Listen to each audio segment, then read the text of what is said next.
Ladies and gentlemen, welcome to the Two Doors podcast. I am here with Myles Eftos. So Myles has been a software engineer for about 25 years and is currently a staff engineer and evangelist at Amber Electric.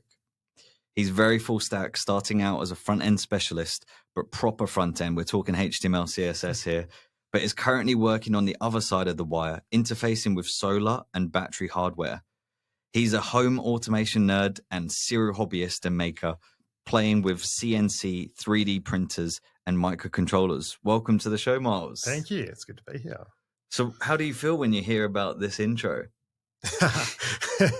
I mean, look, it's good. It's good to have like various strings in your bow. So yeah, like the hobby stuff and the maker stuff really kind of defines who I am. So it's quite a nice little underpinning of my personality, I think.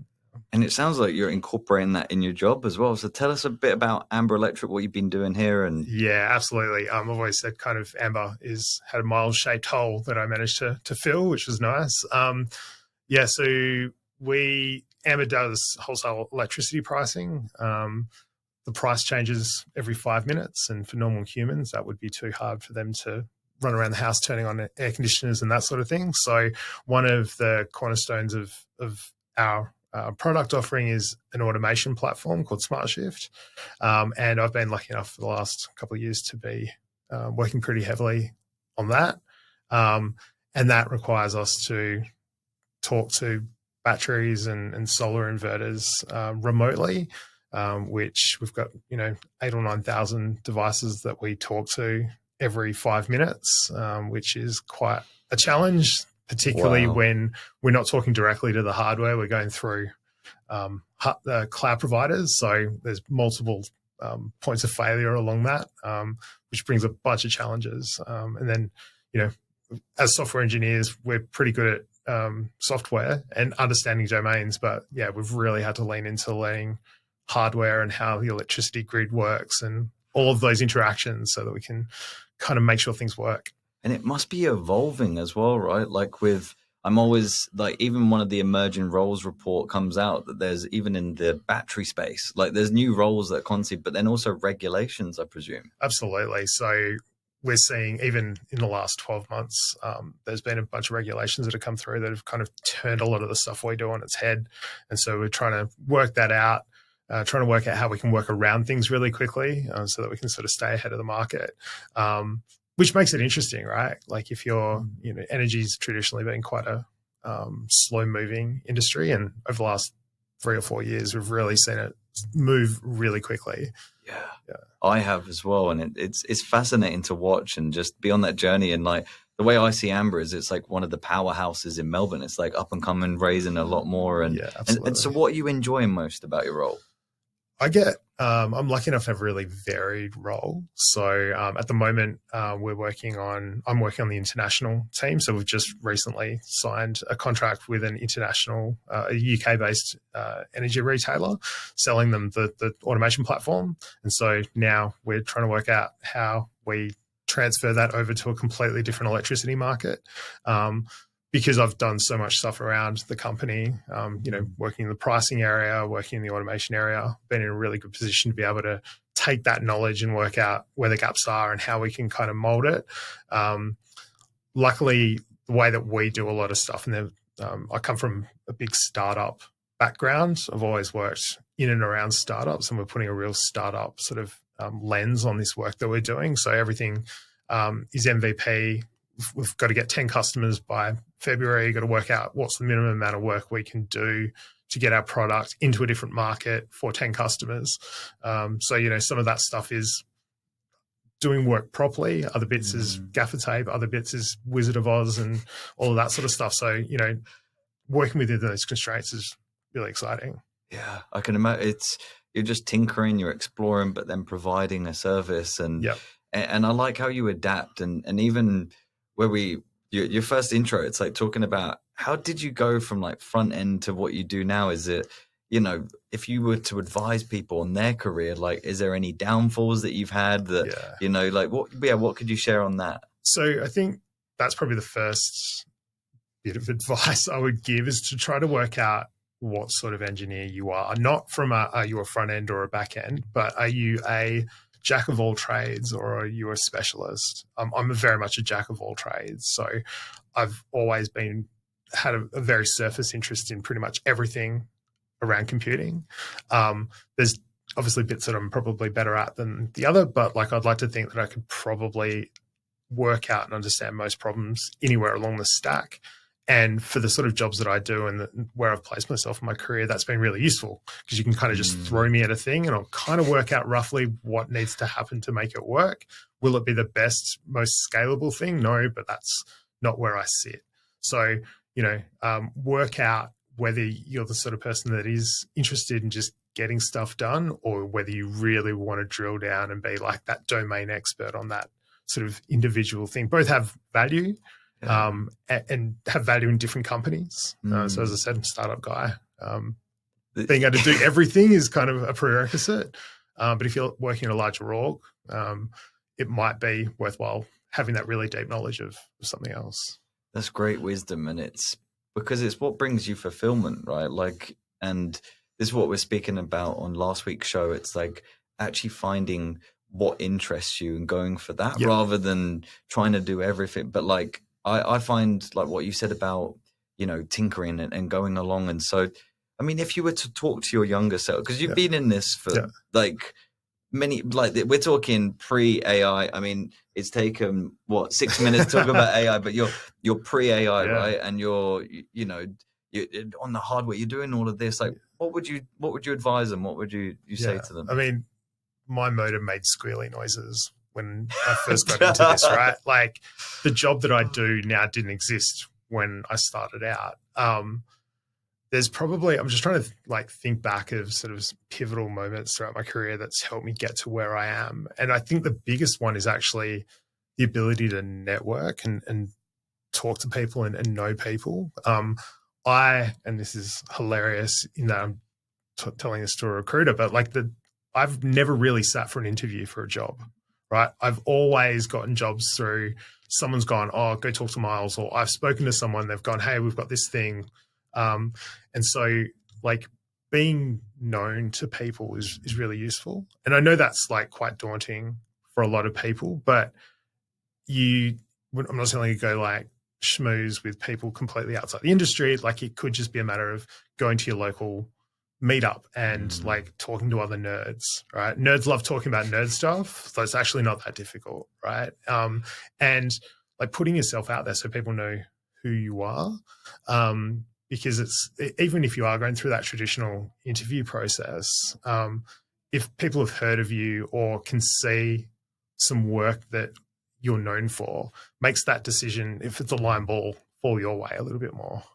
And it's that integrity piece, isn't it? I find like you treat people the way you want to be treated always comes back. Like there was a guy I helped into a job about 3 months ago. The client had the first meeting and then they spoke to someone they worked with before and they were like, yeah, hire him straight away. And it's like, he was already hired after that first meeting because of the referral. And it's like, I love that. So you've just got a great brand, Myles, and you're just saying, hey, go network where you want to meet those people. Yeah. I mean, look, to use an analog of like recruiting, right? Like we all get a billion LinkedIn messages a day. That's lazy, right? Like, but with us knowing each other, you've built up a relationship. Like I'm much more likely to take your calls and do things like this and sort of listen to, like, if you've got a suggestion, take it seriously. Like it's exactly the same thing within the tech industry. Like if people know who you are and know that you're a good person and that you've got ideas, like it just makes it a lot easier to find interesting things. It's not even about getting over the line. Like I fell into this because I knew the CTO for a long time through the Ruby on Rails community. We've hung out, we've gone to talks together. He kind of knew what I was about. And so it was a no-brainer. And as I said, that's how I've kind of run my whole career. I love that. And what would you say to someone that is quite introvert? Because I mean, I'm an ambivert, right? So I get energy off of like high energy people and you have a good conversation. So it's a blend of the two. But like, I know it's very daunting almost going in that. I remember when Ruby, used to be at Zendesk, the Yeah. meetup, and you'd walk down those stairs into that like dungeon thing, and it's like, oh my God, everyone's sort of like looking at each other. But I'm actually an introvert, right? So the way that I kind of like to deal with this is take a friend, right? Like have that little security blanket of someone else that you can feel comfortable talking to. And then, you know, it's a bit easier for two people to kind of attach themselves to a small group to chat. But yeah, like just work out, like at the end of the day, everyone's generally nice humans. If they're at a meetup, they're probably wanting to meet people. Like that's kind of the thing. And they're more than likely just as nervous as you are. So, you know, go in, say hi, try to understand the social cues. Don't feel afraid to go, hey, cool, nice talking to you, and move on to another group. Or, you know, even if there's a talk there or some other presentation, go up and talk to the speaker and just say, hey, that was a great talk. I really loved it, and leave it at that, or ask another question. So there's little tricks you can kind of do to make it easier. Not to say it is, like I still get really nervous amongst big crowds of people I don't know. But, you know, actually another good way is getting up and speaking yourself, right? Yeah. Because that's the easiest way to get people to come and talk to you is if you've just given a presentation. And they're the ones who, will come to you with the questions. You're so right. So I used to be so scared of public speaking. It's called glossophobia, and apparently there's like 75% of people are. And I sponsored a meetup called Node Girls from Inception. So Tanya Batenko ran it in Sydney, and I tweeted her going, this is fantastic. When are you coming to Melbourne? We ended up sponsoring the event, and until it's changed to Muses or whatever, they asked me to stand up and talk about resumes and all of this. And I had to get up in front of like 75 ladies and give this talk, and I was sweating bullets. And so we were so proud of it after. And I think what you just shared there, Myles, was pure wisdom. So everyone listening to this, you should like rewind and listen to, because there was so much depth in it, from social cues to even boundaries of saying goodbye, and then like even the how you can just present and go and talk to the presenter. So I love that. And switching gears, like, because you're a leader, right? You've led many teams and many companies. Like, what attributes or characteristics do you look for that really stand out in strong candidates? Again, like I'm going to frame this as a sort of startup angle. So it may not, we're getting quite large now, but we're still in the low hundreds. I wouldn't say I've worked in teams that are much bigger than that. So take that with the framing. But I'd be looking for people that are good communicators, and that can be a tricky thing to hear, but it's worth breaking it down and understanding what that means, right? So identifying how you communicate is really important, because some people like to have a face-to-face conversation. Other people like asynchronous conversations. Working out what your strength is when you're trying to get and give information to another person. And then when you're in the interview, like show that, right? Like make it clear from the outset so that the people interviewing you can really understand how you would fit in culturally to the company. At Amber, we're very hybrid. So we do have a lot of like face-to-face meetings, but also we do a lot of asynchronous. So, you know, the ability to be able to write well and to be able to have a back and forth over a slow cadence is quite important. But yeah, like for me, especially on a small team where you're trying to move quickly, being able to know what the other person is doing is super important. So, you know, being quick, sharp, to the point with your comms, trying not to waffle and try to be focused on the thing that you're dealing with. But also the ability to be able to live in uncertainty, which is really hard for a lot of engineers. They like to have a clear, defined thing that they're doing. But if you're the sort of person who's got the ability to sort of live in uncertainty, that would kind of tip, for me at least, you over the line, particularly in the sort of work that I tend to do, because we have unknown briefs and it'll be like, here's the thing you need to get done. You work out how to do it. And probably the third one that is really easy to forget as a software person because we've probably grown up using computers our whole lives to avoid talking to other people, but like thinking about the customer. And the customer doesn't just mean, a person on the street using your software product. Internally, if you're building APIs or libraries for other engineers to use inside the company, that's your customer, right? So thinking about how do you, even to get buy-in on those things, right? Like you need to be able to communicate and empathize with that customer, work out what their needs are. Because if you're solving a problem that they have, it's going to be much easier to sell, even internally inside a company, right? So, they're probably, that's kind of variations of the same theme, but yeah. There's so many good points in there, Myles. And I think we had Raoul on the show and he spoke about, hey, what it looks like going from junior to mid to senior and like the mentality, confidence and all of this. But I love what you spoke about because it's a trend I'm seeing. Like, I think, in a startup, but B, even larger corporations, like it's not necessarily just how you code anymore. It's like how you interact, like for the user being internal team or external. And like about 6 years ago, I saw that product engineer kind of mentality coming out. But this year, I've heard of this like communication mentality. I don't know what to coin the term, but I don't know if you've got a term. Yeah, I don't like product engineer is probably the closest extension of that. Yeah, because that holistically building a product is around communication and understanding and learning and all that sort of stuff. But yeah, like it particularly as we come out of, like when I know COVID was 2 years ago, but still there's a lot of flow on that's happened from that. There are teams that are hybrid. That is challenging. And the only way you get around it is communication and understanding. What I talk about customers, when you're communicating with someone, the person you're talking to is your customer. So sometimes you've got to tweak that communication channel so that it really fits in with how they work. Right. So someone's on the other side of the world, you're going to have to communicate differently to someone who's sitting next to you or to someone who English isn't their first language. Like you're going to have to tweak how you communicate with them over someone who grew up down the road from you. Like it's all about understanding the person you're presenting to.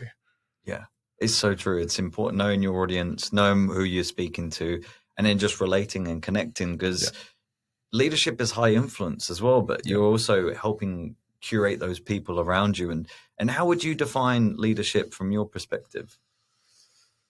That's a great question because technically my role at Amber is still an IC, still an individual contributor, but like I am one of the leadership team. And a lot of that does come down to influence.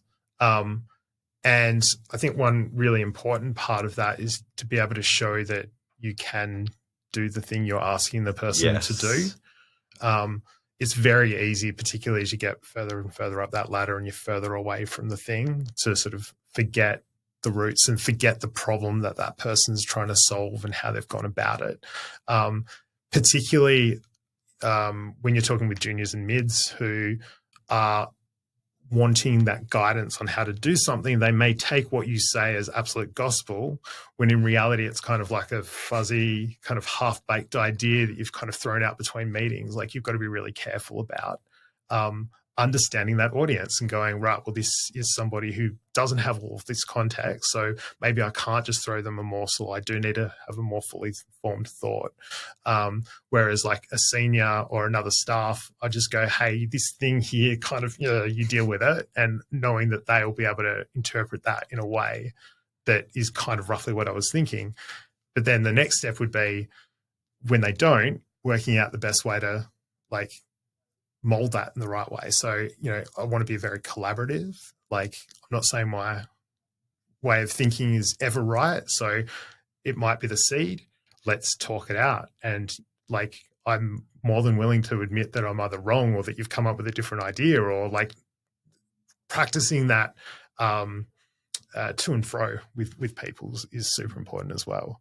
Because ultimately, if you give teams confidence to do the work that you're asking them to do, they're going to produce better outcomes. It might not be the outcome you originally thought it would be, but that's half the fun, right? Because if we knew exactly how this stuff was supposed to work, none of this would be interesting. I love that definition.